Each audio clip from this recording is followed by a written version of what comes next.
यीशु मसीह ने कहा just believe, क्योंकि यीशु मसीह के पास जब बड़ी बड़ी बीमारियों के रोगी आते थे तो बोलते थे कि अगर तू कुछ कर सकता है, क्योंकि ये रोग बहुत बड़ा है।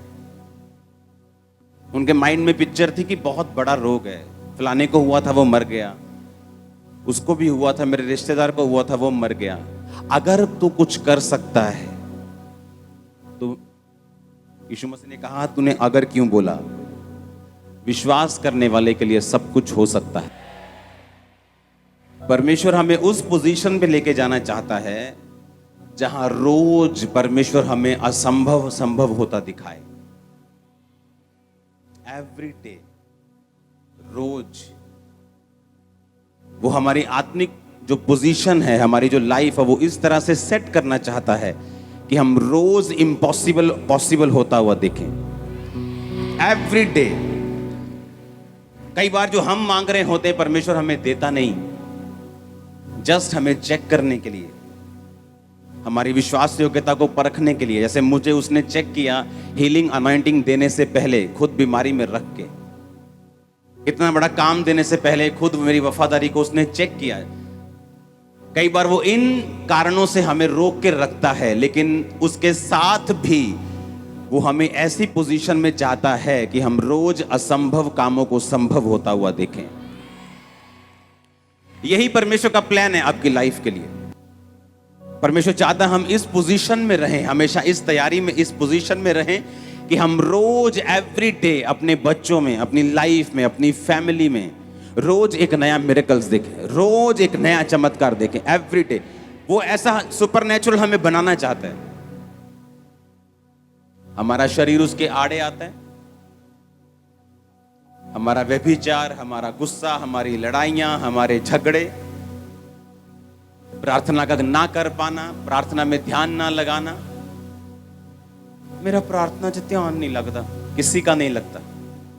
मेरा प्रार्थना में मन नहीं करता, पास्टर्स का भी मन नहीं करता, मन किसी का नहीं करता। लेकिन जब मालूम होता है कि ये कड़वी दवाई मेरे शरीर को हील कर सकती है तो हम पीते हैं। और जब हमें मालूम होता है कि परमेश्वर की प्रेजेंस में अगर हम रहेंगे, उसकी हजूरी में हम रहेंगे और प्रेयरफुल रहेंगे और वचनों पे चलते रहेंगे और लिखित वचनों से हटेंगे नहीं, तो परमेश्वर ये ऐसे काम करता है कि हम रोज इम्पॉसिबल को पॉसिबल होता देखें अपनी लाइफ में। ऐसा रोज होगा। वो आपकी लाइफ में जो भी कर रहा है उसमें उसका एक बड़ा मकसद है। उस मकसद को बाय फेथ आप पकड़ के रख सकते हो। इसलिए वचन में लिखा है कि धर्मी जन विश्वास से जीवित रहेगा। धर्मी जन कैसे जीवित रहेगा? और वो ऐसा चाहता है आपकी लाइफ में। हम दूसरों की तरह नहीं जिनका परमेश्वर सिर्फ कापियों में और किताबों में है। हमारा हमारे साथ चलता है। आमीन। वो मुर्दा नहीं है। हम उसकी पास्ट बातों में विश्वास नहीं करते। उसने किया था, वो आज भी जीवित है तो करता है। अगर कोई परमेश्वर है तो उसके लिए पुराने टाइम में काम करना और आज काम करना उसके लिए कोई फर्क नहीं है। जो टाइम पर काम आए बोलते हैं वही अपना है। जो आज काम करे वही परमेश्वर है। और जो परमेश्वर जीवित होगा वो काम करेगा, बहाने नहीं मारेगा। इस कॉन्शियसनेस में, इस विवेक में चलना है कि परमेश्वर मेरा जीवित है और वो मेरे साथ है और वो बड़े काम करेगा मेरी जिंदगी में अगर मैं उसके साथ अड़ा और खड़ा रहूंगा। तो आप अपनी फैमिली के मूसा बनने वाले हैं। आप अपनी फैमिली की एस्तर बनने वाली हैं। आप अपनी कम्युनिटी की दबोरा बनने वाली हैं। आप अपने लोगों के जोशुआ बनने वाले हैं। आमीन। ऊंचा ये बरकत आपकी है। Hallelujah, hallelujah, hallelujah. वो यही चाहता है आपकी लाइफ में। अपने पड़ोसी को बोलो, वो चाहता है रोज तेरी जिंदगी में बड़े काम करना। ये परमेश्वर का प्लान है आपकी लाइफ के लिए। क्या आप तैयार हैं? कैसे करनी है तैयारी? फाउंडेशन लगा के कैसे करनी है? आत्मा में रह के। हाँ, नीति वचन 8 उसकी 12 आयत को अपनी स्क्रीन के ऊपर पढ़ेंगे।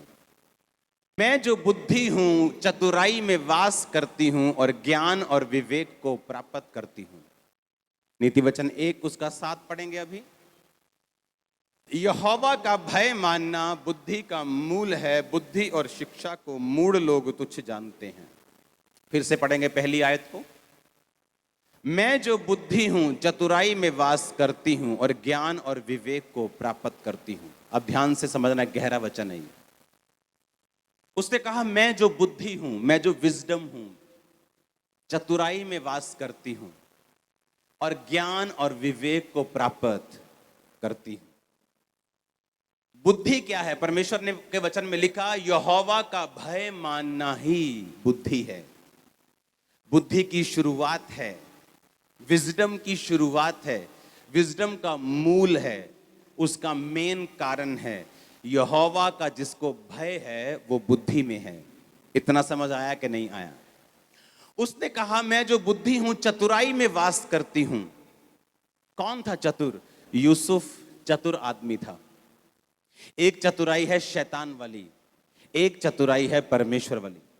जब उसने देखा कि व्यभिचार मेरे सामने, बाइबल कहती वो वहां से भागा। वो धर्मी था फिर भी भागा, क्योंकि बुद्धि किस में वास करती है?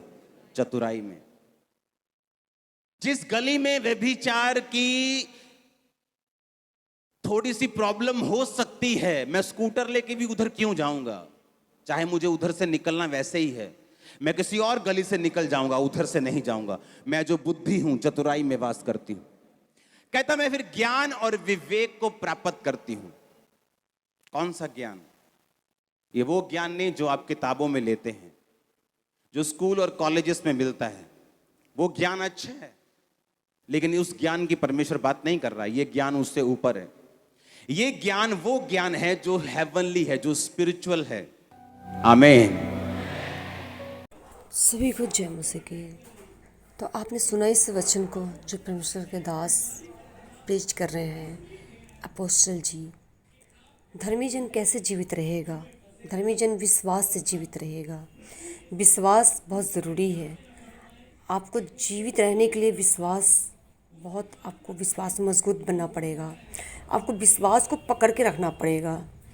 किस चीज़ में जीवित रहना? आत्मा में, शरीर में, फाइनेंस में। आपको जीवन के हर एक क्षेत्र में आपको जीवित रहने के लिए आपको विश्वास चाहिए। विश्वास ही है जो आपको आगे लेके जाता है। वो विश्वास ही है जो परमेश्वर से आपको कनेक्ट रखता है। विश्वास है जो आपके हर एक असंभव को संभव में बदल देता है। वो आपका विश्वास है जो आप अपने विश्वास से ही खुदा को महसूस करते हो, देखते हो। तो धर्मी जन विश्वास से ही जीवित रहेगा। खुदा का वचन कहता है आप भरोसा रखें, विश्वास करें कि परमेश्वर आपको जब चुने तो खुदा का कोई मकसद है आपके जीवन से। और खुदा सही टाइम आने पर खुदा ना मकसद को आपके जीवन में पूरा करेंगे, जाहिर करेगा अपने मकसदों को आपके लाइफ से। कुछ लोग होते हैं, बहुत से लोग हैं जो जाते तो हैं खुदा के पास, बहुत से लोग चर्च में जाते हैं, लेकिन वो अरे नहीं रहते, खड़े नहीं रहते, वो गिर जाते हैं। 2 महीना, 4 महीना, 6 महीना, साल 2 साल उनके जीवन में रिजल्ट नहीं आता, वो गिर जाते हैं। उनका विश्वास टूट जाता है, वो निराशा में चले जाते हैं और उनका जीवन पहले से भी ज़्यादा बुरा हो जाता है। उनकी कंडीशन पहले से भी ज़्यादा ख़राब हो जाती है और फिर वो खुदा के ऊपर दोष लगाते हैं। नहीं, हम तो वहाँ गए, हमें चर्च में जाने के बाद ऐसा हुआ, इतने दिन में काम नहीं बना, हम तो छोड़ दिए जी, हम तो जाते ही नहीं। ये किसकी गलती है? शैतान यही चाहता है। आप खुदा के पास आते हो तो आप समझो कि शैतान आपको कभी नहीं चाहता कि आप उसके हाथों से छूटो। वो कभी नहीं चाहता कि आप आनंदित रहो। वो कभी भी नहीं चाहेगा कि आप जीवित परमेश्वर के पास चलो। आपका परमेश्वर कैसा है? वो जीवित है, आपके साथ चलता है, वो आपके साथ रहता है। आपका परमेश्वर, हमारा परमेश्वर मुर्दा नहीं, वो जीवित है और जीवित हमेशा काम करता है। आज, कल और युगानुयुग हमारा परमेश्वर एक जैसा है। तो आप इस वचन को सुने। प्रभु आप सबको आशीष दे।